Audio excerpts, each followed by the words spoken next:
Hey, welcome back to Milton Daily Homes. Chuck here. We have 10 listings today. Second day in a row, 10.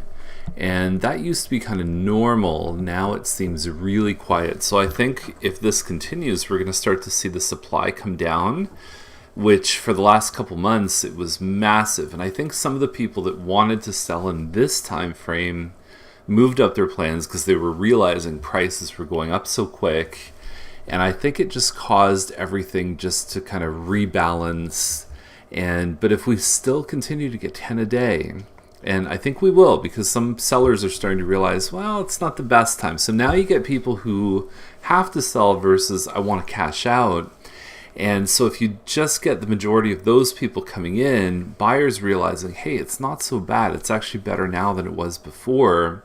You combine those two elements, and I know it's early to tell, but if this trend continues, I feel like things are going to kind of rebalance off, and if they haven't already. But they're just going to reach a good point, I think, for buyers and sellers. So let's talk about some homes.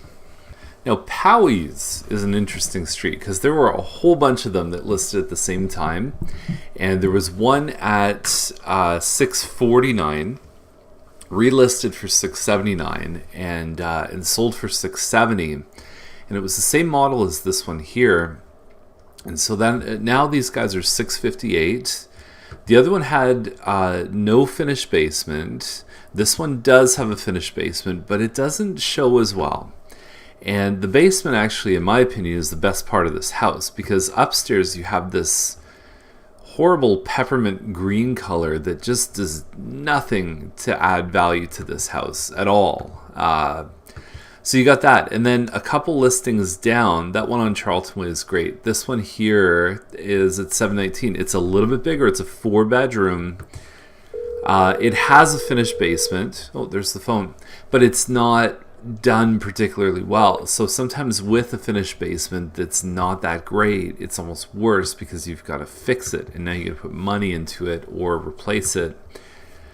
But it's pretty open concept layout. The bathroom's in a different place. They're all 9-foot ceilings, and at least to me they feel very much like detached homes. They have big windows.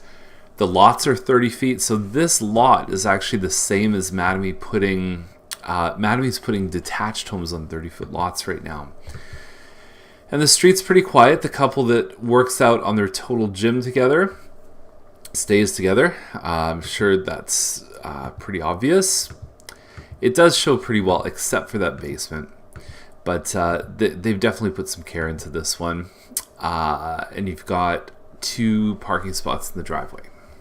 So that's it for today. It's going to be a pretty quick episode. Like I said, the one on Charlton Way is pretty good. If I go down this list, Bronte Street South 550 is probably land value. There's another one down the street for $599. If you go into the subdivision, it's probably close to $600. If you get some of those streets like Barton, King, you'll find that that's what lots are worth. So you take a bit of a hit for being on Bronte, and then you've got the one on Dixon Road, or Dixon Drive, pardon me, with no pictures. McNabb, Bell, Heslop, all kind of older homes.